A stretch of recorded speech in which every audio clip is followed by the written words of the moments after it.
ਸਤਨਾਮ ਸ਼੍ਰੀ ਵਾਹਿਗੁਰੂ ਸਾਹਿਬ ਜੀ। ਇੱਕ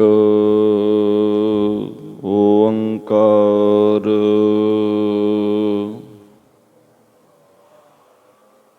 ਸਤਨਾਮ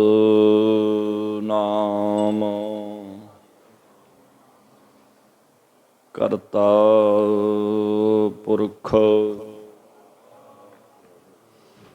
ਨਿਰਭਉ ਨਿਰਵੈਰ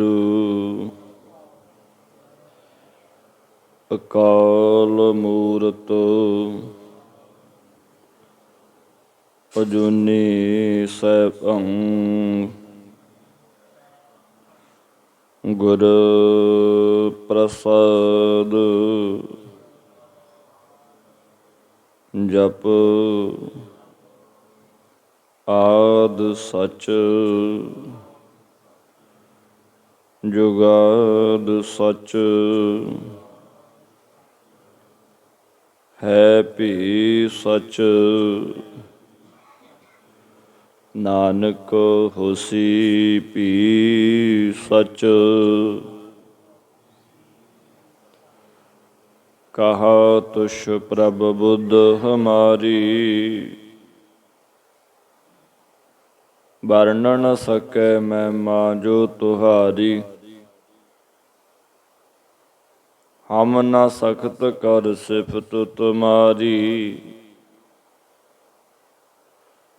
ਆਪ ਲਿਹੋ ਤੁਮ ਕਥਾ ਸੁਧਾਰੀ ਜੇਤਾ ਜਿਉ ਪਿੰਡ ਸਭ ਤੇਰਾ ਤੂੰ ਅੰਤਰਜਾਮੀ ਪੁਰਖ ਭਗਵਾਨ ਦਾਸਨ ਦਾਸ ਕਹਿ ਜਨ ਨਾਨਕ ਜਿਹਾ ਤੂੰ ਕਰਾਏ ਤੇਹਾ ਹਉ ਕਰੀ ਵਖਿਆਨ ਦਾਸਨ ਦਾਸ ਕਹਿ ਜਨ ਨਾਨਕ ਜਿਹਾ ਤੂੰ ਕਰਾਏ ਤੇਹਾ ਹਉ ਕਰੀ ਵਖਿਆਨ ਤੁਧ ਆਗੈ ਅਰਦਾਸ ਹਮਾਰੀ ਜਿਉ ਪਿੰਡ ਸਭ ਤੇਰਾ ਕਹੋ ਨਾਨਕ ਸਭ ਤੇਰੀ ਵਡਿਆਈ ਕੋਈ ਨਾਉ ਨਾ ਜਾਣੈ ਮੇਰਾ ਕਹੋ ਨਾਨਕ ਸਭ ਤੇਰੀ ਵਡਿਆਈ ਕੋਈ ਨਾਉ ਨਾ ਜਾਣੈ ਮੇਰਾ।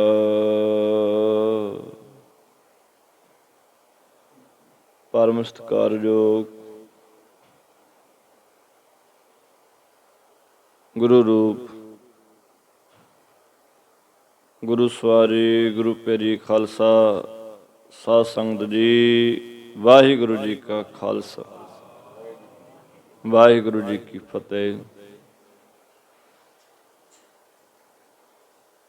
ਗੁਰੂ ਸਾਹਿਬ ਜੀ ਦਾ ਕੋਟਾਨ ਕੋਟ ਵਾਰ ਧੰਨਵਾਦ ਹੈ, ਸ਼ੁਕਰ ਹੈ ਜੀ। ਸੇਵਾ ਦਾ ਸੁਭਾਗ ਸਮਾਂ ਬਖਸ਼ਿਆ ਹੈ। ਜਿੰਨੀਆਂ ਵੀ ਸੰਗਤਾਂ ਆਪ ਜੀ ਸ਼ਰਧਾ ਭਾਵਨਾ ਦੇ ਨਾਲ ਸਤਿਗੁਰਾਂ ਦੇ ਚਰਨਾਂ ਦੇ ਵਿੱਚ ਅੰਮ੍ਰਿਤ ਵੇਲੇ ਦੀ ਸਾਂਭ ਕਰਦੇ ਹੋਏ ਨਤਮਸਤਕ ਹੋ ਰਹੇ ਹੋ, ਸਾਰੇ ਹੀ ਧੰਨਤਾ ਦੇ ਯੋਗ ਹੋ, ਵੱਡਿਆਂ ਕਰਮਾਂ ਵਾਲੇ ਹੋ ਜੀ। ਜੋ ਰੱਬ ਵੱਲੋਂ ਮਿਲੇ ਸਵਾਸਾਂ ਨੂੰ, ਮਨੁੱਖਾ ਜਨਮ ਨੂੰ, ਸਮੇਂ ਨੂੰ ਲੇਖੇ ਵਿੱਚ ਲਾਉਣ ਦਾ ਯਤਨ ਕਰ ਰਹੇ ਹੋ, ਸੋ ਆਓ ਗੁਰਮੁਖੋ, ਜਿੰਨਾ ਕੁ ਸਮਾਂ ਮਹਾਰਾਜ ਬਖਸ਼ਦੇ ਨੇ ਆਪੋ ਆਪਣੀਆਂ ਮਨ ਬਿਰਤੀਆਂ ਕਾਗਰ ਕਰਕੇ ਗੁਰੂ ਚਰਨਾਂ 'ਚ ਜੁੜਨਾ ਕਰੀਏ ਭਾਈ। ਜੋ ਸਤਿਗੁਰਾਂ ਦੇ ਅੰਮ੍ਰਿਤਮਈ ਬਚਨਾਂ ਦੀ ਵਿਚਾਰ ਕਰਨ ਦਾ, ਸੁਣਨ ਦਾ ਸਮਾਂ ਮਿਲਿਆ ਹੈ,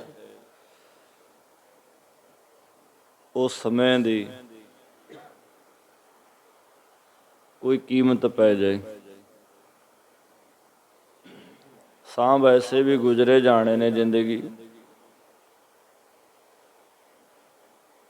ਕਿਉਂ ਨਾ ਮਿਲਿਆ ਹੋਇਆ ਜੀਵਨ ਬੰਦਾ ਰੱਬ ਦੀ ਯਾਦ 'ਚ ਗੁਜ਼ਾਰੇ। ਪਰਮੇਸ਼ਰ ਜਿਹੜਾ ਹੈ ਉਹ ਬਾਹਰ ਦੇ ਢਗਵੰਜ ਜੋ ਬੰਦਾ ਕਰਦਾ ਹੈ, ਝੂਠੇ ਪਹਿਰਾਵੇ ਪਾ ਕੇ ਧਰਮ ਦੇ ਲੋਕਾਂ ਨੂੰ ਤਾਂ ਭਰਮਾ ਲੈਂਦਾ। ਰੱਬ ਐਵੇਂ ਨਹੀਂ ਬੱਸ ਵਿੱਚ ਆਉਂਦਾ। ਜਿੰਨਾ ਮਰਜ਼ੀ ਮੈਂ ਪੜ੍ਹਦਾ ਰਵਾਂ, ਸੁਣਦਾ ਰਵਾਂ, ਸੁਣਾਉਂਦਾ ਰਵਾਂ, ਗਾਉਂਦਾ ਰਵਾਂ, ਨਾ ਤੂੰ ਆਵੇ ਬਸ ਬਹੁਤ ਘਣਾਵਣੇ, ਨਾ ਤੂੰ ਆਵੇ ਬਸ ਵੇਦ ਪੜ੍ਹਾਵਣੇ, ਨਾ ਤੂੰ ਆਵੇ ਬਸ ਬਹੁਤਾ ਦਾਨ ਦੇ। ਜਿੰਨਾ ਮਰਜ਼ੀ ਦਾਨ ਪੁੰਨ ਕਰੀਏ, ਪੜ੍ਹੀਏ, ਸੁਣੀਏ, ਸੁਣਾਈਏ, ਵੇਦ ਸ਼ਾਸਤਰ ਵਿਚਾਰਾਂ ਮੈਂ,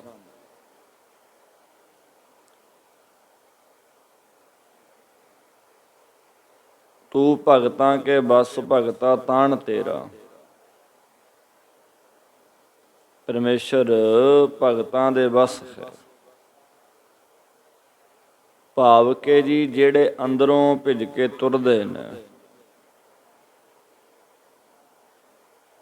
ਉਹ ਬਾਹਰ ਦੇ ਸ਼ਿੰਗਾਰਾਂ ਨਾਲ ਨਹੀਂ ਖੁਸ਼ ਹੁੰਦਾ। ਗੁਰਬਾਣੀ ਮਨੁੱਖ ਨੂੰ ਅੰਦਰ ਦਾ ਸ਼ਿੰਗਾਰ ਕਰਾਉਂਦੀ ਆ। ਜੇ ਅਸੀਂ ਅੰਦਰ ਸ਼ਿੰਗਾਰ ਕਰ ਲਿਆ, ਸ਼ੁਭ ਗੁਣ ਆ ਗਏ ਭਾਈ, ਤਾਂ ਪਤੀ ਪਰਮੇਸ਼ਰ ਮਿਲ ਜਾਣਾ। ਜਿਉਣ ਦੀ ਜਾਂਚ, ਜ਼ਿੰਦਗੀ ਜੀਵਨ ਜਿਉਣ ਦਾ ਤਰੀਕਾ ਪਤਾ ਲੱਗ ਜਾਏ। ਜਿੰਨੇ ਮਰਜ਼ੀ ਮਤ ਨੇ ਧਰਮਾਂ ਦੇ, ਦਸ਼ਮੇਸ਼ ਪਿਤਾ ਕਹਿੰਦੇ ਜੀ ਰਾਮ ਰਹੀਮ ਪੁਰਾਨ ਕੁਰਾਨ ਅਨੇਕ ਕਹਿ ਮਤ ਇੱਕ ਨਾ ਮੰਨ। ਅਸੀਂ ਨਹੀਂ ਕੁਛ ਵੀ ਮੰਨਿਆ। ਬੜੇ ਆਵੇਦ ਕੁਰਾਨ ਕਿਤਾਬ ਬੜੇ ਮਤ ਕਹਿੰਦੇ ਨੇ, ਪਰ ਇੱਕ ਮਤ ਉਹ ਹੈ ਕਿ ਗੁਰੂ ਦੀ ਮਤ ਸੁਣ ਕੇ ਅੰਦਰ ਗਿਆਨ ਪੈਦਾ ਹੋਵੇ। ਨਹੀਂ ਫਿਰ ਜੇ ਗੁਰਮਤਿ ਸੁਣ ਕਸ ਗਿਆਨ ਨ ਉਪਜਿਓ, ਪਸ ਜਿਉ ਉਦਰ ਭਰੋ। ਗੁਰੂ ਦੀ ਮੱਤ ਸੁਣ ਕੇ ਕੋਈ ਗਿਆਨ ਨਾ ਪੈਦਾ ਹੋਇਆ, ਪਸ਼ੂਆਂ ਵਾਂਗ ਪੇਟ ਭਰ ਲਿਆ, ਤਾਂ ਬਾਹਰ ਦੇ ਮੱਤਾਂ ਨਾਲ ਖੁਸ਼ ਨਹੀਂ ਜੀ ਹੋਣਾ। ਮਹਾਰਾਜ ਸਮਝਾਉਂਦੇ ਨੇ, ਸਿੱਖਾਂ ਨੂੰ ਗਿਆਨ ਬਖਸ਼ਦੇ ਨੇ ਸਤਿਗੁਰੂ ਜੀ। ਲੜੀਵਾਰ ਜੋ ਬਚਨ ਵਿਚਾਰਦੇ ਹਾਂ ਆਪਾਂ, ਮਹਾਰਾਜ ਅੱਗੇ ਬਚਨ ਕਰਦੇ ਆ ਕਿ ਨਿਸ ਅੰਧਿਆਰੀ ਸੁੱਤੀਏ, ਕਿਉਂ ਫਿਰ ਬਿਨ ਰਹਿਣ ਬਿਹਾਏ। ਕਹਿੰਦੇ ਇਹ ਅਵਸਥਾ ਰੂਪ ਨਿਸ ਕਹੀਏ ਰਾਤ, ਜੋ ਅਗਿਆਨ ਕਰਕੇ ਹਨੇਰੀ ਹੈ, ਇਸ ਵਿੱਚ ਤੇ ਅਵਿਦਿਆ ਰੂਪੀ ਨੀਂਦ ਵਿੱਚ ਸੁੱਤੀ ਹੋਈਏ ਆਪਣੇ ਸਾਧਨਾਂ ਦੇ ਹੰਕਾਰ। ਬਹੁਤ ਬੰਦੇ ਸੁੱਤੇ ਨੇ ਜੀ ਅਗਿਆਨ ਵਸ ਹੋ ਕੇ, ਹੰਕਾਰ ਚ। ਕਹਿੰਦੇ ਪਤੀ ਪਰਮਾਤਮਾ ਦੇ ਮਿਲਾਪ ਤੋਂ ਬਿਨਾਂ ਐ ਜੀਵ ਰੂਪ ਇਸਤਰੀਏ, ਤੇਰੀ ਅਵਸਥਾ ਰੂਪੀ ਰਾਤ ਸੁੱਖਾਂ ਨਾਲ ਕਿਵੇਂ ਬਤੀਤ ਹੋਏਗੀ? ਭਾਵ ਦੁੱਖਾਂ ਚ ਲੰਘਣੀਆਂ। ਅਕਾਲ ਪੁਰਖ ਪਰਮਾਤਮਾ ਰੂਪੀ ਪਤੀ ਦੇ ਮਿਲਾਪ ਤੋਂ ਬਿਨਾਂ ਅਵਿਦਿਆ ਰੂਪੀ ਰਾਤ ਕਿਵੇਂ ਬੀਤੇਗੀ? ਭਾਵੇਂ ਨਾਸ ਹੋ ਜਾਣੀ ਆ ਜੀ। ਇਹ ਅਗਿਆਨਤਾ ਦਾ ਹਨੇਰਾ ਉਦੋਂ ਦੂਰ ਹੋਏਗਾ ਜਦੋਂ ਗਿਆਨ ਦਾ ਚਾਨਣ ਹੋਰ ਕਰਕੇ ਰੱਬ ਮਿਲ ਜਾਂਦਾ ਹੈ। ਬਾਬਾ ਫਰੀਦ ਸਾਹਿਬ ਜੀ ਕਹਿੰਦੇ ਜੀ, ਫਰੀਦਾ ਰਾਤੀ ਵੱਡੀਆਂ ਧੁਖ ਧੁਖ ਉੱਠਣ ਪਾਸ, ਫਿਰ ਧਿਗ ਤਿਨਾਂ ਦਾ ਜੀਵਿਆ ਜਿਨ੍ਹਾਂ ਬਿਡਾਣੀ ਆਸ। ਜੇ ਰੱਬ ਦਾ ਵੈਰਾਗ ਨਹੀਂ ਲੱਗਿਆ। ਅੰਕ ਜਲੋ ਤਨ ਜਾਲੀਓ, ਮਨ ਤਨ ਜਲ ਬਲ ਜਾਏ। ਕਹਿੰਦੇ ਜਿਸ ਹਿਰਦੇ ਵਿੱਚ ਵਾਹਿਗੁਰੂ ਦਾ ਪ੍ਰੇਮ ਨਹੀਂ, ਉਹ ਅੰਕ ਰੂਪੀ ਹਿਰਦਾ ਸੜ ਜਾਏ। ਸਰੀਰ ਨੂੰ ਵੀ ਸਾੜ ਦਿਓ ਤੇ ਮਨ ਧਨ ਵੀ ਜਿਹੜਾ ਉਹ ਵੀ ਸੜ ਬਲ ਜਾਏ।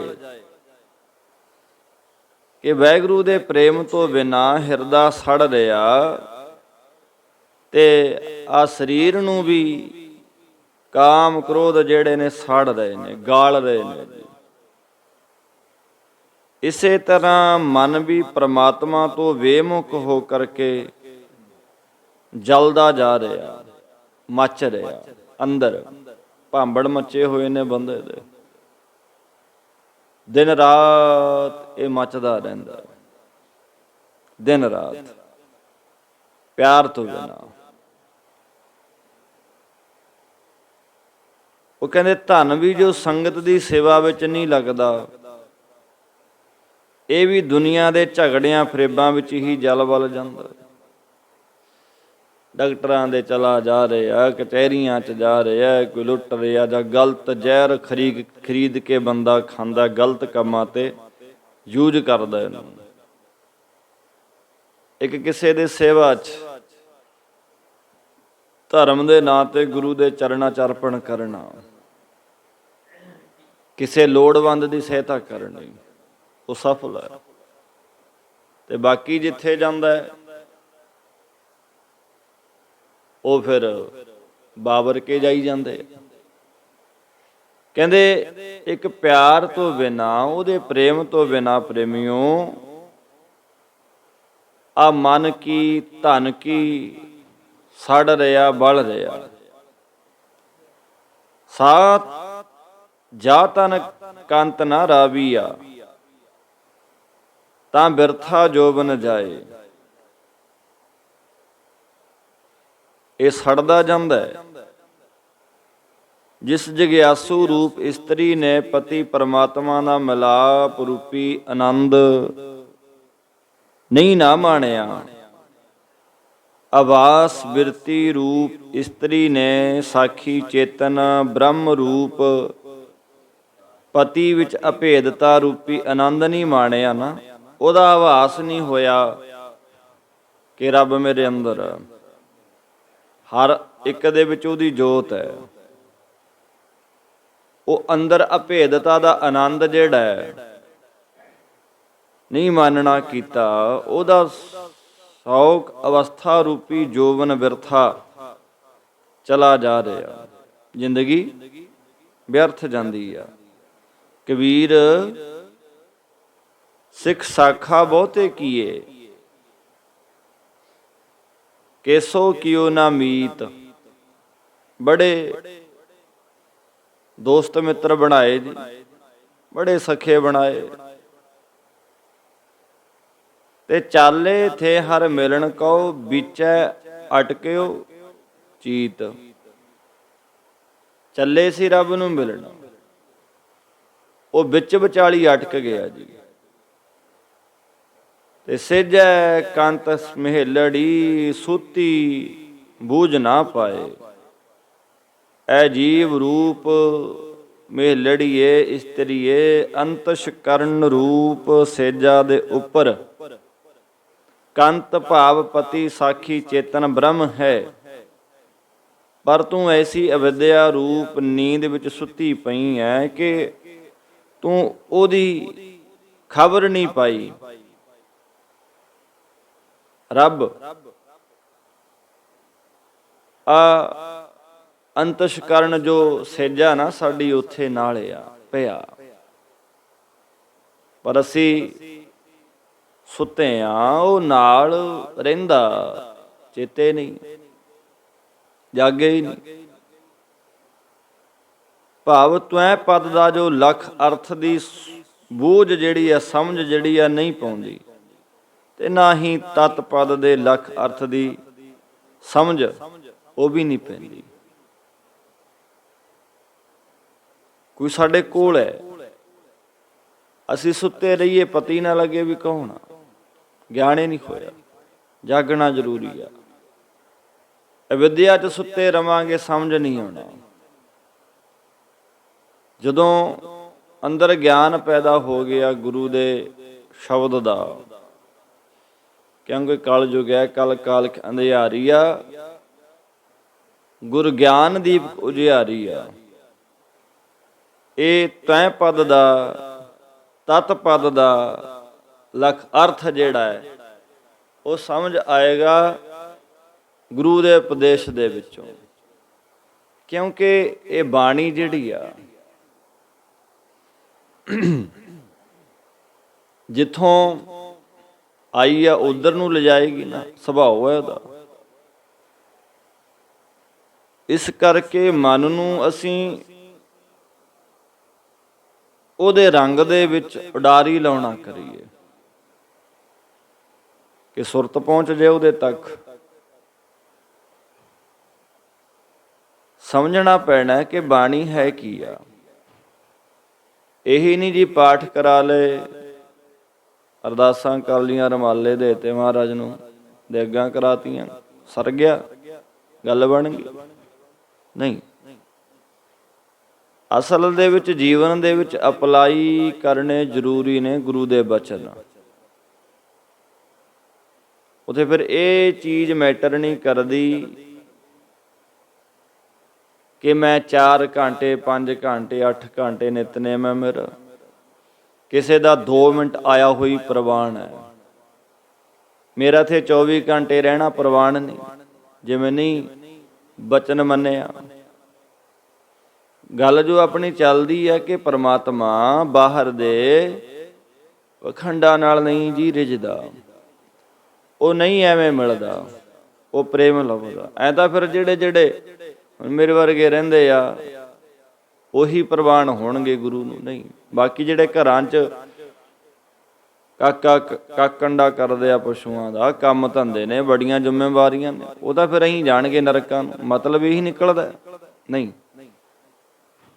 ਜਿਨ੍ਹਾਂ ਨੇ ਥੋੜਾ ਬਹੁਤਾ ਤਿਣਕਾ, ਕਿਉਂਕਿ ਇਹ ਬਾਣੀ ਵਿਚਾਰ ਜਿਹੜੀ ਆ ਨਾ ਜੀ, ਇਹ ਐਸਾ ਲਖਣ ਹੈ, ਐਸਾ ਤੈ ਪਦ ਦਾ ਲਖ ਪਦ ਦਾ ਅਰਥ ਜਿਹੜਾ ਹੈ, ਕਿਰਪਾ ਜਿਹੜੀ ਆ ਉਹ ਫਿਰ ਕਿਨਕਾ ਏਕ ਜਿਹ ਜੀਵ ਵਸਾਵੇ ਤਾਂ ਕਿ ਮਹਿਮਾ ਗਨੀ ਨਾ ਆਵੇ। ਇੱਕ ਕਿਣਕ ਹੀ ਵਾਧੂ ਆ, ਲੱਖ ਮਣਾ ਕਰ ਇਕੱਠੇ ਏਕ ਰਤੀ ਲੈ ਭਾਹੇ।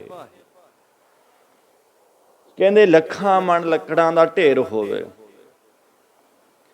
ਉਹਨਾਂ ਨੂੰ ਜਲਾਉਣ ਵਾਸਤੇ, ਮਚਾਉਣ ਵਾਸਤੇ ਲੱਕੜਾਂ ਨੂੰ ਕੋਈ ਸਾਨੂੰ 5-10 ਕੁਆਂਟਲ ਅੱਗ ਦੀ ਲੋੜ ਨਹੀਂ ਪੈਣੀ। ਇੱਕ ਤੀਲੀ, ਇੱਕ ਚੰਗਿਆਰੀ ਸਾੜ ਕੇ ਸੁਆਹ ਕਰ ਦੇਗੀ ਉਹ ਲੱਕੜਾਂ ਨੂੰ। ਇਸੇ ਤਰ੍ਹਾਂ ਰੱਬ ਦਾ ਨਾਮ ਜਿਹੜਾ ਹੈ ਪ੍ਰੇਮੀਓ, ਇੱਕ ਕਿਣਕ ਹੀ ਬਹੁਤ ਆ। ਗੱਲ ਵਿਚਾਰ ਜਿਹੜੀ ਆ ਇਹ ਅੰਦਰ ਵਸਾਉਣ ਦੀ ਆ, ਅੰਦਰ ਵਸਾਉਣ ਦੀ। ਹਉ ਸੁੱਤੀ ਫਿਰ ਜਾਗਣਾ, ਕਿਸ ਹੋ ਪੁੱਛੋਂ ਜਾਏ। ਕਹਿੰਦੇ ਭਾਈ ਤੂੰ ਤਾਂ ਹੰਗਤਾ ਕਰਕੇ ਅਵਿਦਿਆ ਰੂਪੀ ਨੀਂਦ ਜਿਹੜੀ ਆ ਨਾ ਉਹਦੇ ਵਿੱਚ 100 ਨਹੀਂ ਹੈ।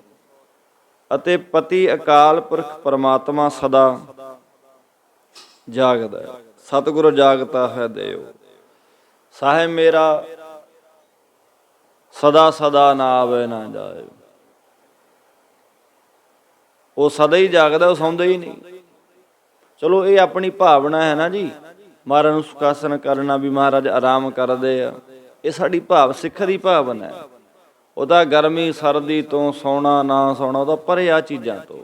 ਉਹ ਚੌਥਾ ਪਦ ਹੈ, ਚੌਥੇ ਪਦ ਦੀਆਂ ਗੱਲਾਂ ਨੇ ਗੁਰਬਾਣੀ ਦੀਆਂ। ਤੇ ਅਸੀਂ ਤਾਂ ਤਿੰਨੇ ਗੁਣਾਂ 'ਚ ਵਰਤ ਰਹੇ ਹਾਂ। ਜਨਮ ਲੈ ਲਿਆ, ਬਣਾ ਲਿਆ, ਵਰਤਾ ਲਿਆ, ਢਾ ਲਿਆ। ਭਾਵ ਇੱਕ ਸੰਸਾਰੀ, ਇੱਕ ਭੰਡਾਰੀ, ਇੱਕ ਲਾਏ ਦੀ, ਇੱਕ ਪੈਦਾ ਕਰਦਾ, ਇੱਕ ਰੋਜੀ ਦਿੰਦਾ, ਇੱਕ ਲੈ ਕਰਦਾ। ਆ ਤਿੰਨ ਰਜੋ ਤਮੋ ਸਤੋ ਜਿਹੜਾ ਹੈ, ਅਸੀਂ ਤਿੰਨ ਗੁਣਾਂ 'ਚ ਵਰਤ ਰਹੇ ਹਾਂ ਸੰਸਾਰਿਕ ਲੋਕ। ਪਰ ਰੱਬ ਦੇ ਪਿਆਰੇ ਜਿਹੜੇ ਆ ਉਹ ਚੌਥੇ ਪਦ ਵਿੱਚ, ਚੌਥੇ ਪਦ ਕੋ ਜੋ ਨਰ ਚੀਨੈ, ਜਿਹੜਾ ਇਹਦਾ ਚਿੰਤਨ ਕਰ ਲੈਂਦਾ ਚੌਥੇ ਪਦ ਦਾ, ਗੁਰੂ ਦੇ ਸ਼ਬਦ ਦਾ, ਉਹ ਅਭੇਦ ਹੈ। ਉਹ ਅਭੇਦ ਹੈ। ਚੌਥਾ ਪਦ ਵਿਚਾਰਨਾ ਜ਼ਰੂਰੀ ਹੈ। ਤਿੰਨੇ ਗੁਣਾਂ 'ਚ ਵਿਚਾਰਾਂਗੇ ਨਾ ਬਾਣੀ, ਉਹਦਾ ਆਨੰਦ ਵੱਖਰਾ। ਜਦੋਂ ਚੌਥੇ ਪਦ ਤਵੈਂ ਪਦ ਵਿੱਚ ਬਹਿ ਕਰਕੇ ਪੜਾਂਗੇ ਉਹਦੇ ਰੰਗ ਦੇ ਵਿੱਚ ਉਹਦੇ ਬਚਨਾਂ ਨੂੰ, ਉਹਦਾ ਆਨੰਦ ਹੀ ਵੱਖਰਾ ਆਏਗਾ, ਉਹਦਾ ਸਵਾਦ ਹੀ ਵੱਖਰਾ ਆਉਣਾ। ਉੱਥੋਂ ਇਹ ਸਾਡੇ ਸ਼ਕਲਾਂ ਸੂਰਤਾਂ, ਸਰੀਰ, ਦੁੱਖ ਸੁੱਖ, ਹੱਥ ਪੈਰ ਮਹਿਸੂਸ ਹੋਣੋਂ ਹਟ ਜਾਣੇ ਨੇ। ਆਪਣੇ ਮੂਲ ਨਾਲ ਜੁੜਨਾ, ਆਪਣੇ ਮੂਲ ਨਾਲ ਜੁੜਨਾ ਕਰਨਾ ਹੈ। ਚਿਹਰਾ ਜੋ ਮਰਜੀ ਆ, ਅੰਦਰ ਵੇਖਣਾ ਕਿ ਅੰਦਰ ਦਾ ਸੋਹਣਾ ਕਿੰਨਾ ਕਾ ਬੰਦਾ, ਬਾਹਰ ਦਾ ਨਹੀਂ। ਤੈਂ ਪਦ ਦੇ ਵਿੱਚ ਜੁੜਨਾ ਹੈ। ਤੈਂ ਪਦ ਦੇ ਵਿੱਚ ਜਦੋਂ ਜੁੜ ਗਏ, ਚੌਥਾ ਪਦ ਆ ਗਿਆ ਤਾਂ ਗੁਰਮੁਖੋ ਜੀਵਨ ਜਿਹੜਾ ਅਮਰ ਹੋ ਜਾਏਗਾ। ਉਹ ਕਹਿੰਦੇ ਸਮਝ ਆ ਜਾਣੀ ਆ। ਨਹੀਂ ਫਿਰ ਜੇ ਅਵਿਦਿਆ ਹੰਗਤਾ ਕਰਕੇ ਬੰਦਾ ਸੌਂਦਾ ਹੈ, ਅਕਾਲ ਪੁਰਖ ਪਰਮਾਤਮਾ ਸਦਾ ਜਾਗਦਾ ਹੈ। ਭਾਈ ਸਤਿਗੁਰ ਜਾਗਤਾ ਹੈ ਦੇਵ, ਭੁੱਲੀ ਮਾਲਣੀ ਪਾਤੀ ਪਾਤੀ ਜੀਓ। ਮਾਲਣ ਕਹਿੰਦੇ ਫੁੱਲ ਤੋੜਦੀ ਹੈ, ਰੱਬ ਨੂੰ, ਖੁਦਾ ਨੂੰ, ਭਗਵਾਨ ਨੂੰ ਚੜਾਉਣ ਦੇ ਲਈ, ਖੁਸ਼ ਕਰਨਾ। ਪਰ ਉਹ ਇਹ ਭੁੱਲ ਗਈ ਕਿ ਮੈਂ ਜਿੰਨਾ ਫੁੱਲਾਂ ਨੂੰ ਤੋੜਨੀ ਆ, ਉਹ ਫੁੱਲਾਂ 'ਚ ਵੀ ਰੱਬ ਵਸਦਾ। ਕਿਉਂਕਿ ਉਹ ਇਹ ਨਹੀਂ ਹੈ ਕਿ ਉਹ ਇੱਕ ਥਾਂ ਹੈ, ਦੂਜੀ ਥਾਂ ਨਹੀਂ, ਕਿ ਉਹ ਸੌਂਦਾ ਹੈ, ਉਹਦਾ ਸਦਾ ਹੀ ਜਾਗਦਾ। ਸਤਿਗੁਰੂ ਜਾਗਤਾ ਹੈ ਦੇਵ, ਮਾਲਣ ਭੁੱਲ ਗਈ, ਅਸੀਂ ਭੁੱਲ ਗਏ। ਰੋਮ ਰੋਮ ਦੇ ਉਹਦਾ ਵਾਸ ਹੈ ਤੇ ਸਦਾ ਹੀ ਜਾਗਦਾ ਹੈ। ਕਿਸ ਕਉ ਪੁੱਛੋ ਜਾਏ, ਉਹ ਕਹਿੰਦੇ ਉਹ ਸਦਾ ਜਾਗਦਾ ਹੈ ਪ੍ਰੇਮੀਓ। ਤੇ ਫਿਰ ਜਗਿਆਸੂ ਰੂਪ ਇਸਤਰੀ ਬੇਨਤੀ ਕਰਦੀ ਹੈ ਕਿ ਮੈਂ ਜਾ ਕੇ ਕਿਸ ਨੂੰ ਪੁੱਛਣਾ ਕਰਾਂ ਤਾਂ ਕਿ ਮੇਰਾ ਪਤੀ ਪਰਮਾਤਮਾ ਨਾਲ ਮਿਲਾਪ ਹੋ ਜਾਏ। ਤੇ ਮਹਾਰਾਜ ਅੱਗੇ ਬਚਨ ਜਵਾਬ ਦਿੰਦੇ ਆ, ਕਹਿੰਦੇ ਸਤਿਗੁਰ ਮੇਲੀ ਭੈ ਵਸੀ, ਨਾਨਕ ਪ੍ਰੇਮ ਸਿਖਾਏ। ਇੱਕ ਸਤਿਗੁਰੂ ਜੀ ਹੀ ਦਾਤੇ ਨੇ ਜਿਨ੍ਹਾਂ ਨੂੰ ਸਤਿਗੁਰਾਂ ਨੇ ਲਿਵ ਵਿੱਚ ਮੇਲ ਦਿੱਤਾ ਹੈ ਨਾ, ਅਤੇ ਜੋ ਹਮੇਸ਼ਾ ਸਤਿਗੁਰਾਂ ਦੇ ਭੈ ਵਿੱਚ ਵਸਦੇ ਨੇ, ਅਕਾਲ ਪੁਰਖ ਨੂੰ ਹਮੇਸ਼ਾ ਅੰਗ ਸੰਗ ਜਾਣਦੇ ਨੇ, ਜਿਹੜੇ ਆਲਸ ਨਹੀਂ ਕਰਦੇ, ਹਮੇਸ਼ਾ ਲਿਵ ਲਾਈ ਰੱਖਦੇ ਨੇ। ਭਾਵ ਜੇ ਭਗਤ ਕਬੀਰ ਸਾਹਿਬ ਜੀ ਕਹਿੰਦੇ ਆ ਜੀ, ਕਬੀਰ ਸੁੱਤਾ ਕਿਆ ਕਰੈ, ਬੈਠਾ ਰਹੋ ਅਰ ਜਾਗ, ਤੇ ਜਾ ਕੇ ਸੰਗ ਤੇ ਵਿਛੁਰਾ, ਤਾਹੀ ਕੇ ਸੰਗ ਲਾਗ। ਇਸ ਤਰ੍ਹਾਂ ਜੋ ਭੈ ਵਿੱਚ ਬਸੀ ਹੋਈ ਜੀਵ ਰੂਪ ਇਸਤਰੀ ਹੈ, ਮਹਾਰਾਜ ਕਹਿੰਦੇ ਕਿ ਐਸੀ ਜਗਿਆਸੂ ਰੂਪ ਇਸਤਰੀ ਦੇ ਹਿਰਦੇ 'ਚ ਪਤੀ ਪਰਮਾਤਮਾ ਦਾ ਪ੍ਰੇਮ ਜਿਹੜਾ ਉਹ ਪੈਦਾ ਹੋ ਜਾਂਦਾ ਹੈ। ਤੇ ਫਿਰ ਪ੍ਰੇਮ ਦਾ ਖਿੱਚਿਆ ਲੋਕ ਪ੍ਰਲੋਕ ਦਾ ਸਿਖਾਏ ਕਹੀਏ ਮਿੱਤਰ, ਹਰੀ ਪਰਮਾਤਮਾ ਆ ਕੇ ਮਿਲ ਜਾਂਦਾ। ਸਤਿਗੁਰਾਂ ਦੀ ਸੰਗਤ ਵਿੱਚੋਂ ਪ੍ਰੇਮ ਦੀ ਪ੍ਰਾਪਤੀ ਹੁੰਦੀ ਆ, ਜੋ ਪਰਮਾਤਮਾ ਦੇ ਮਿਲਾਪ ਵਿੱਚ ਸਹਾਇਤਾ ਕਰਨ ਵਾਲਾ ਹੈ। ਫਿਰ ਪਤੀ ਪਰਮਾਤਮਾ ਦੇ ਮਿਲਾਪ ਨਾਲ ਸਾਰੀ ਅਵਿਦਿਆ ਰੂਪ ਨੀਂਦ, ਅਗਿਆਨ ਰੂਪੀ ਹਨੇਰਾ ਦੂਰ ਹੋ ਗਿਆ। ਪਤੀ ਪਰਮਾਤਮਾ ਵਿੱਚ ਅਭੇਦਤਾ ਰੂਪ ਆਨੰਦ ਨੂੰ ਇਸ ਜੀਵ ਰੂਪ ਇਸਤਰੀ ਨੇ ਫਿਰ ਮਾਨਣਾ ਕੀਤਾ ਹੈ। ਭਾਵ ਉਹ ਬਾਹਰ ਦੇ ਪਹਿਰਾਵਿਆਂ ਨਾਲ ਕਹੀਏ 100 ਸੁਹਾਗਣ ਬਣੀ ਜਾਵੇ ਬੰਦਾ, ਲੱਖ ਸਾਧਨ ਕਰੀ ਜਾਵੇ, ਜੇ ਚੌਥਾ ਪਦ ਨਹੀਂ ਬਣਦਾ ਨਾ, ਚਿੰਤਨ ਨਹੀਂ ਅੰਦਰ, ਹਰ ਇੱਕ ਸਾਹ ਨਾਲ ਉਹਦਾ ਗਿਆਨ ਨਹੀਂ ਚੱਲਦਾ, ਤਾਂ ਬੰਦਾ ਉਹਦੇ ਨਾਮ ਤੋਂ ਬਿਨਾਂ, ਉਹਦੇ ਵਿੱਚ ਅਭੇਦ ਹੋਣ ਤੋਂ ਬਿਨਾਂ ਸੱਖਣਾ ਜਾਏਗਾ। ਇਸ ਕਰਕੇ ਪ੍ਰੇਮੀਓ, ਆਨੰਦ ਕਦੋਂ ਆਉਣਾ? ਜਦੋਂ ਉਹਦੇ ਨਾਮ ਦੇ ਵਿੱਚ ਅਭੇਦ ਹੋ ਜਾਏਗਾ ਬੰਦਾ। ਇਹ ਵਿਚਾਰਾਂ ਗੱਲਾਂ ਜਿਹੜੀਆਂ ਕਥਨ ਕਰਨ ਤੋਂ ਪਰੇ ਨੇ, ਕਹਿਣ ਤੋਂ ਪਰੇ ਨੇ, ਬਸ ਤੁਰਨਾ। ਇਹ ਅਵਸਥਾ ਹੈ। ਅਵਸਥਾ ਜਦੋਂ ਬਣ ਜਾਣੀ ਆ, ਕੋਈ ਉਹਨਾਂ ਅਵਸਥਾ ਵਾਲੇ ਜਿਹੜੇ ਨੇ ਉਹਨਾਂ ਦਾ ਕੋਈ ਵੱਖਰਾ ਸਰੂਪ ਨਹੀਂ ਹੁੰਦਾ, ਵੱਖਰੀ ਕੋਈ ਸ਼ਕਲ ਨਹੀਂ ਹੁੰਦੀ। ਆਪਣੇ ਵਿੱਚੋਂ ਹੀ ਕਈ ਅਭੇਦ ਹੋ ਕੇ ਬੈਠੇ ਹੋਣਗੇ, ਨਹੀਂ ਪਤਾ ਲੱਗਦਾ। ਉਹ ਇੱਕ ਜੋ ਗੁਰਬਾਣੀ ਦਾ ਮਾਰਗ ਹੈ, ਉਹ ਸੁਰਤ ਦਾ ਮਾਰਗ ਹੈ। ਸੁਰਤ, ਸਾਹ ਸੌਖੇ ਆਉਂਦੇ ਆ, ਬਿਰਤੀ ਉਹਦੇ ਨਾਲ ਜੁੜ ਗਈ। ਜਿੱਥੇ ਵੀ ਹੈ ਬੰਦਾ, ਉੱਥੇ ਉਹ ਉਹਦੇ ਰੰਗ ਦੇ ਵਿੱਚ, ਉਹਦੇ ਭਾਣੇ ਦੇ ਵਿੱਚ, ਉਹਦੀ ਰਜਾ ਦੇ ਵਿੱਚ ਬੰਦਾ ਆਨੰਦ ਮਾਣੇਗਾ। ਉਹਦੇ ਭਾਣੇ ਦੇ ਵਿੱਚ ਹੀ ਜਿੱਥੇ ਕਿ ਰੱਖੇ ਆ ਬਹੁਤ ਆ, ਵਧੀਆ, ਚੰਗਾ ਹੈ। ਜ਼ਿੰਦਗੀ ਆਨੰਦ ਨਾਲ ਉਹਨੇ ਜਿਉਣਾ ਕਰਨਾ, ਨਹੀਂ ਫਿਰ ਜਿਹੜਾ ਅੰਦਰ ਸੜਨਾ, ਬਲਣਾ, ਜਿਹੜਾ ਮੱਚਣਾ, ਉਹ ਖਤਮ ਨਹੀਂ ਹੁੰਦਾ। ਬਾਹਰੋਂ ਲੱਖ ਚਿੱਠੇ ਪਹਿਰਾਵੇ ਹੁਣ ਮੇਰੇ ਵਰਗੇ ਦੇ, ਲੱਖ ਮੈਂ ਸੀਤਲ ਦਾਸ ਖਵਾਵਾਂ, ਅੰਦਰ ਵਿਕਾਰਾਂ ਦੀ ਅੱਗ, ਭਾਂਬੜ ਮੱਚ ਰਹੇ ਨੇ ਅੰਦਰ।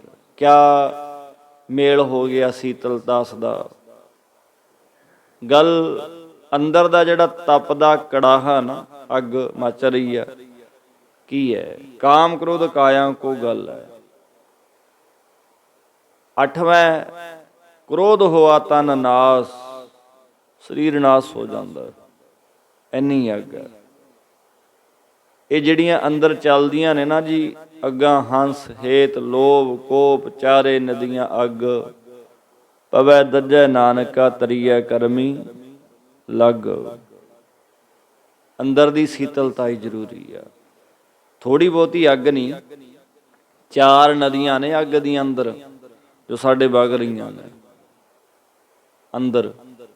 ਹੰਸ, ਹੰਕਾਰ, ਗੁੱਸਾ, ਕ੍ਰੋਧ, ਕਾਮ, ਅਹਿੰਸਾ, ਦੂਜੇ ਦਾ ਗਲ ਵੱਢਣਾ, ਮੈਂ ਹੋਵਾਂ ਦੂਜਾ ਹੋਵੇ ਹੀ ਨਾ, ਇਹ ਹਰ ਟਾਈਮ ਦੂਜੇ ਨੂੰ ਨੀਚਾ ਦਿਖਾਉਣ ਦੀ ਕੋਸ਼ਿਸ਼ ਕਰਨਾ, ਅੱਗ। ਜਿਹੜਾ ਇਹਨਾਂ ਦੀ ਲਪੇਟ 'ਚ ਆ ਗਿਆ ਮੱਚ ਜਾਂਦਾ। ਪਰ ਤਰੀਐ ਕਰਮੀ ਲੱਗ, ਜਿਹੜਾ ਨਿਸ਼ਕਾਮ ਕਰਮਾਂ ਰੂਪੀ ਸੇਵਾ ਕਰਦਾ, ਲੱਗ ਜਾਂਦਾ ਗੁਰੂ ਦੇ ਚਰਨਾਂ 'ਚ, ਉਹ ਤਰ ਜਾਂਦਾ, ਉਹਦਾ ਪਾਰ ਉਤਾਰਾ ਹੋ ਜਾਂਦਾ। ਇਸ ਕਰਕੇ ਸਾਧ ਸੰਗਤ ਜੀ, ਅੰਦਰ ਦੀ ਬਿਮਾਰੀ ਜਿਹੜੀ ਆ ਨਾ, ਬਾਹਰ ਆਵੇ। ਅੰਦਰ ਦੀ ਸੱਚ ਦੇ ਵਿੱਚ ਅਭੇਦ ਹੋਈਏ, ਜਿਉਣ ਦਾ ਤਰੀਕਾ ਸਲੀਕਾ ਗੁਰੂ ਤੋਂ ਮਿਲਣਾ, ਉਹਨੂੰ ਪ੍ਰਾਪਤ ਕਰੀਏ। ਜਿਨ੍ਹਾਂ ਨੂੰ ਪ੍ਰਮਾਤਮਾ ਦੀ ਪ੍ਰਾਪਤੀ ਹੋਈ ਆ, ਫਿਰ ਉਹਨਾਂ ਦਾ ਨਿਸ਼ਚਾ ਦੱਸਦੇ ਹੋਏ ਪ੍ਰਮਾਤਮਾ ਦੇ ਸਰਗੁਣ ਰੂਪ ਦਾ ਮਹਾਰਾਜ ਕਥਨ ਕਰਦੇ ਨੇ। ਕਹਿੰਦੇ ਆਪੇ ਗੁਣ ਆਪੇ ਕਥੈ ਆਪੇ ਸੁਣ ਵਿਚਾਰ। ਐ ਰੱਬ ਜੀ, ਤੂੰ ਆਪ ਹੀ ਸ਼ੁਭ ਗੁਣ ਸਤ ਸੰਤੋਖ ਦਇਆ ਧਰਮ ਵਿਚਾਰ ਰੂਪ ਹੈ। ਆਪ ਹੀ ਉਹਨਾਂ ਨੂੰ ਕਥਨ ਕਰਨ ਵਾਲਾ ਹੈ। ਸਤਿਗੁਰ ਸਰੂਪ ਹੈ। ਆਪ ਹੀ ਹਰੀ ਉਪਦੇਸ਼ ਸੁਣ ਕਰਕੇ ਵਿਚਾਰ ਕਰਨ ਵਾਲਾ ਹੈ।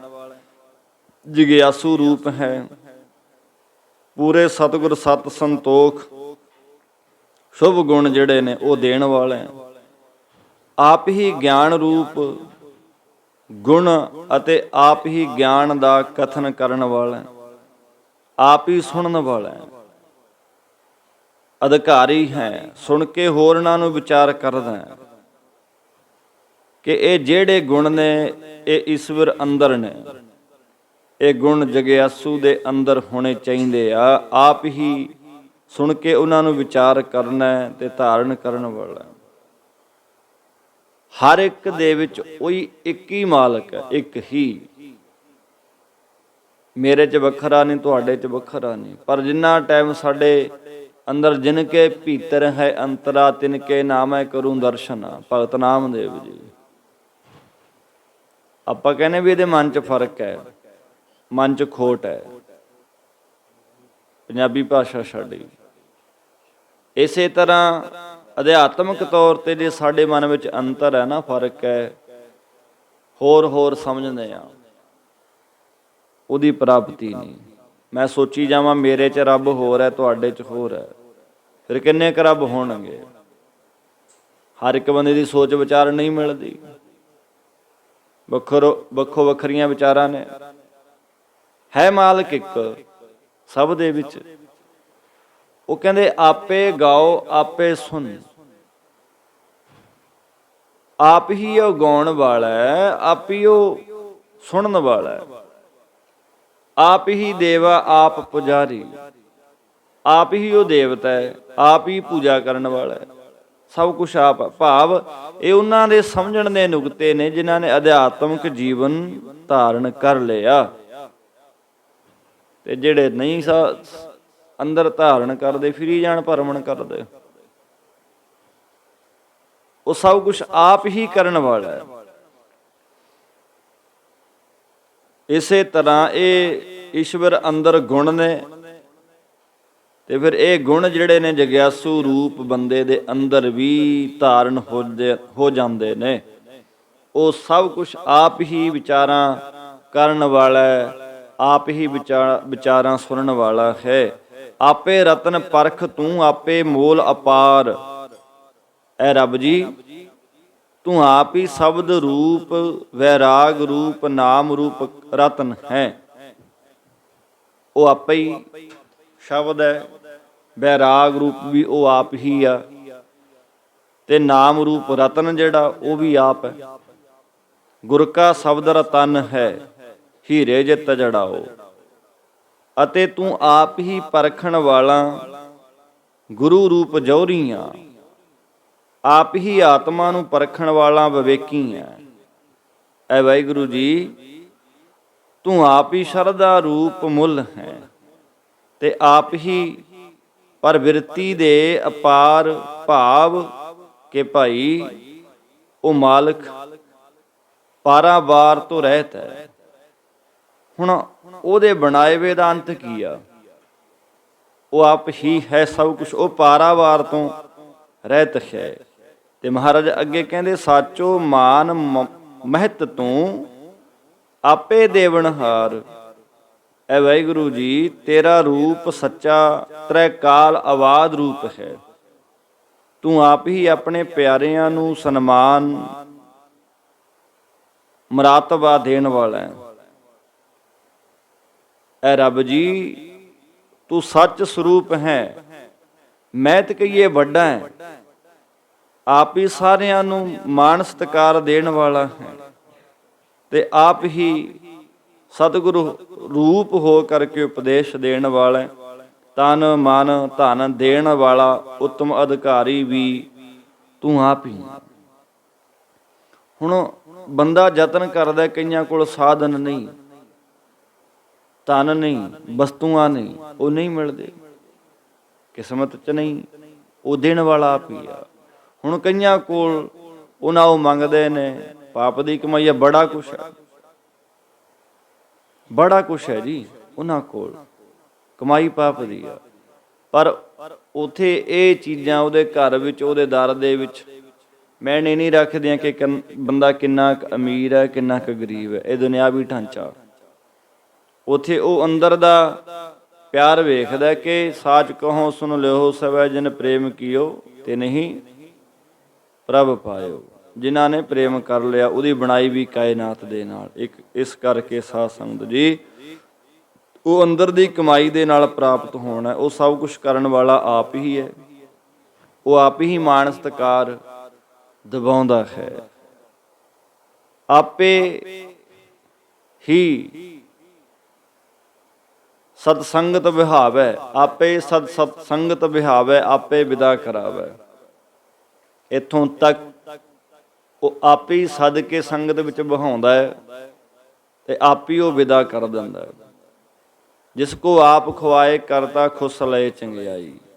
ਚੰਗਾ ਕਰਮ ਬੰਦੇ ਤੋਂ ਹੁੰਦੇ ਹੀ ਨਹੀਂ, ਉਹ ਚੰਗਾ ਪਾਸੀ ਖੋਹ ਲੈਂਦਾ ਮਾਲਕ। ਉਹ ਇੱਥੇ ਬੁਲਾਉਣ ਵਾਲਾ ਵੀ, ਸਾਨੂੰ ਬੈਠਣ ਦਾ ਸਮਾਂ ਦੇਣ ਵਾਲਾ ਵੀ ਮਾਲਕ। ਨਹੀਂ ਕਿਸਮਤ 'ਚ ਉਹ ਤੋਂ ਇੱਥੋਂ ਵਿਦਾ ਵੀ ਉਹ ਆਪ ਹੀ ਕਰ ਦਿੰਦਾ, ਚੱਲ ਜਾ ਭਾਈ। ਇਸ ਕਰਕੇ ਗੁਰਮੁਖੋ ਉਹਦੇ ਰੰਗਾਂ ਨੂੰ ਸਮਝੀਏ। ਰੱਬ ਬੜਾ ਬੇਅੰਤ ਹੈ। ਗੁਰੂ ਦੀ ਬਾਣੀ ਵਿੱਚ ਜਦੋਂ ਉਤਰ ਜਾਵਾਂਗੇ ਸਮਝ ਆ ਜਾਣਾ।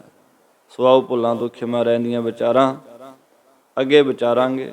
ਸਮੇਂ ਸਿਰ ਪਹੁੰਚਿਆ ਕਰੋ ਗੁਰਸਿੱਖ ਪਿਆਰਿਓ। ਕੱਲ੍ਹ ਨੂੰ 6:15 ਤੇ ਅਰਦਾਸ ਹੋਣੀ ਹੈ। ਸਮਾਂ ਭਾਵ ਦਿਨ ਬੜਾ ਛੇਤੀ ਚੜ੍ਹ ਜਾਂਦਾ, ਕੰਮ ਧੰਦੇ ਬੜੇ ਨੇ, ਮਾਤਾਵਾਂ ਭੈਣਾਂ ਵੀਰਾਂ ਨੂੰ ਸਮੇਂ ਸਿਰ ਪਹੁੰਚਿਆ ਕਰੋ ਜੀ। ਰਲ ਮਿਲ ਕਰਕੇ ਮਹਾਰਾਜ ਦੇ ਚਰਨਾਂ 'ਚ ਹਾਜ਼ਰੀਆਂ ਭਰੀਏ, ਤਾਂ ਜੋ ਰਲ ਮਿਲ ਕਰਕੇ ਅਸੀਂ ਜਗਿਆਸੂ ਰੂਪ ਹੋ ਕਰਕੇ ਉਹਦੇ ਚਰਨਾਂ 'ਚ ਬੇਨਤੀਆਂ ਕਰ ਸਕੀਏ ਜੀ। ਆਓ ਰਲ ਮਿਲ ਕਰਕੇ ਮਹਾਰਾਜ ਦੇ ਚਰਨਾਂ 'ਚ ਬੇਨਤੀ ਕਰੀਏ ਭਾਈ। ਸ਼ਲੋਕ ਪਵਨ ਗੁਰੂ ਪਾਣੀ ਪਿਤਾ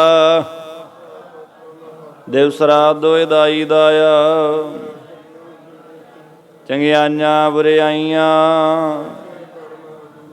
ਕਰਮੀ ਆਪੋ ਆਪਣੀ।